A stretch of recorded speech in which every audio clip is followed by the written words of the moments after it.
Hello বন্ধুরা, দেখতেই পাচ্ছ সেজেগুজে পোস্ট দিচ্ছি। কোথায় দিচ্ছি, কেন দিচ্ছি? আরে বাবা দাঁড়াও দাঁড়াও, সব প্রশ্নের উত্তর পাবে। তার জন্য কিন্তু পুরো ভিডিও দেখতে হবে, স্কিপ করলে চলবে না। রবিবার ছুটির দিন ছিল, তাই জন্য সব রকম কাজকর্ম সেরে ছেলেকে খেলতে দিতে গেছিলাম।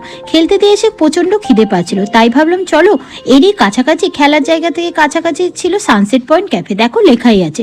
তো সেখানেই চলে গেলাম, অনেকটা উঁচুতে, পুরো প্রায় 4 তলা মতো। যাই হোক, ওপর থেকে কিন্তু ভিউটা প্রচণ্ড সুন্দর লাগছিল। দেখতে দেখতে যাচ্ছিলাম, দেখো। তারপর ভেতরে গেলাম, ভেতরে গিয়ে দেখলাম বাহ, ছোটোর ওপর বেশ সুন্দর করে সাজানো আছে। দেখো ডেকোরেশনটা কিন্তু বেশ ভালো লাগছে। আর আমার এখানে ফার্স্ট ভিজিট, এর আগে বহুবার আমি এই ক্যাফের খাবার খেয়েছি এবং খেতে অসাধারণ। তাই জন্য ঠিক করলাম যে চলো যাওয়াই যাক, আজকের ঘুরে আসা। তারপরে দিলাম এর বাইরেও একটা প্লেস করেছে খোলা হাওয়ায় বসার জন্য। তবে হ্যাঁ, আমরা ভেতরেই বসেছিলাম গরমের জন্য এসিতে।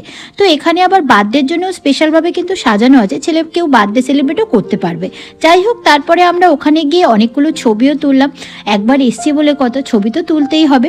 আর বাইরের এই জায়গাটা দেখো লাইট দিয়ে সুন্দর করে সাজিয়েও রেখেছে, এবং সন্ধ্যের পরে যখন আলোগুলো দেয় তখন কিন্তু বেশ সুন্দর লাগে।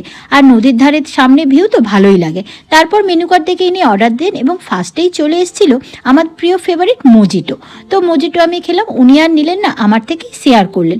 যাই হোক, দুজনে মজিটো খাচ্ছিলাম আর চারপাশের ভিউটাও দেখছিলাম, আর ডেকোরেশনটাও দেখছিলাম কিভাবে কি সাজিয়েছে, এবং দেয়ালে বিশেষ করে কি কি লেখা আছে, কি কি আঁকা আছে, আমি ওগুলোই চারদিকে তাকিয়ে তাকিয়ে চংমং করে দেখছিলাম। কি আর করব, টাইমও কাটাতে হবে। তারপর আর কি, তারপর চলে এলো আমার ফেভারিট হচ্ছে বারবিকিউ চিকেন পিজা। আমার আবার পিজা কিন্তু ফার্স্ট টাইম ক্যাফে বসে খাওয়া, এর আগে আমি যতবারই খেয়েছি হোম ডেলিভারি। যাই হোক, ডোমিনিজে গিয়ে তো আমার চিকেন পিজা খাওয়াই হয়নি, কারণ তখন আমি এত পিজা লাভার ছিলাম না। তারপরে পিজাটাও খেয়ে দেখলাম অসাধারণ হয়েছে। এর আগেও আমি টেস্ট করেছি বাড়িতে বসে, এদের বললাম না এদের খাবার খুব অসাধারণ। যাই হোক, খাওয়া দাওয়ার পর্ব শেষ হলো।